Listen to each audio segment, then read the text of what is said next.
Les inondations qui ont touché le sud de l'Île-de-France ces derniers jours n'ont pas épargné Grand Paris Sud, dont plusieurs villes bordent la Seine et la rivière Essonne. Afin de réagir au plus vite, l'agglomération a immédiatement créé une cellule de crise afin de répondre au mieux aux attentes des communes. Depuis le 2 juin, Grand Paris Sud Seine-Essonne-Sénart a créé une cellule de crise au service des villes et donc depuis nous avons émis plusieurs bulletins et nous sommes mis à disposition des villes pour les aider à gérer cette catastrophe naturelle, puisque c'est une catastrophe naturelle dont il s'agit. On est là pour assurer un soutien logistique principalement, mais également pour faire remonter toutes les informations venant des communes, venant de tous nos partenaires, de l'extérieur. On fait tout remonter, nous centralisons l'ensemble des demandes et on rediffuse à l'ensemble des élus, des DGS, des IGST des communes pour avoir une connaissance parfaite de la situation sur notre territoire. Ce sont plusieurs agents Grand Paris Sud qui étaient mobilisés et disponibles 24 heures sur 24 sur la cellule de crise afin de répondre à toute situation d'urgence. Les inondations ont commencé par toucher les villes en bord de Seine qui ont été diversement affectées depuis Nandy jusqu'à Ris-Orangis en passant par Corbeil-Essonnes, Morsan et Saintry-sur-Seine. Donc là, on vient d'avoir la préfecture où on a fait un état des lieux de ce qui s'est passé. Donc maintenant, on attend, quoi. On espère que ça va s'arranger, mais c'est vrai que ça va être un peu long, quoi. Ça va être un peu long, hein. Des villes comme Comble-la-Ville et Cesson ont également dû faire preuve de vigilance avec des débordements de l'Yerres, mais également de l'étang du Follet. C'est à Corbeil-Essonnes que la situation a pu être la plus préoccupante dans un premier temps, la Seine passant directement dans le centre de la ville. Et puis finalement, la décrue annoncée de la Seine a fait naître d'autres inquiétudes pour les villes situées au bord de la rivière Essonne, telles Corbeil ou encore Villabé. Grâce au PC de crise du Grand Paris Sud, j'ai pu faire livrer une vingtaine de sacs de sable pour des riverains qui se trouvent au Bret à Villabé, parce que l'eau est en train de monter dans ce quartier.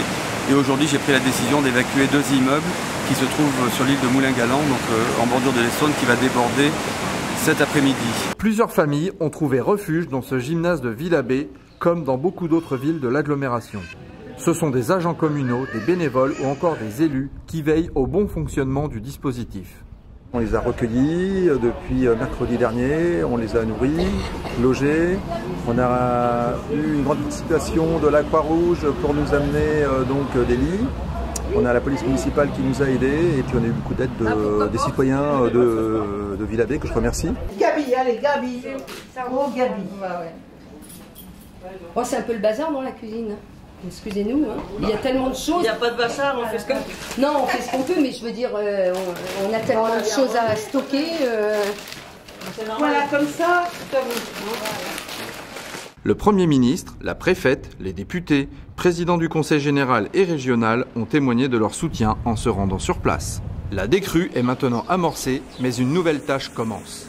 Le nettoyage des berges et l'évaluation des dégâts.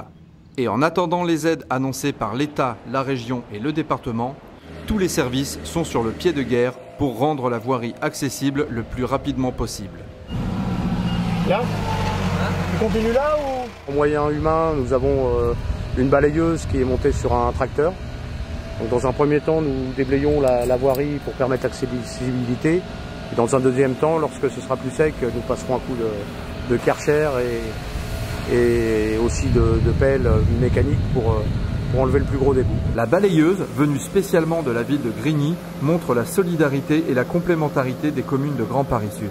Nous devons impérativement, maintenant, réfléchir à une urbanisation responsable, à une agriculture raisonnée qui puisse capter les épisodes pluvieux que nous avons connus la semaine dernière, parce que nous savons tous que ces phénomènes vont se reproduire et donc on doit changer de logiciel en matière d'urbanisation raisonnée pour capter l'eau et puis bien évidemment en matière d'agriculture, puisque nous sommes aussi un territoire d'agriculture où là nous devons certainement faire autrement. Je pense qu'il y a eu un immense mouvement de solidarité.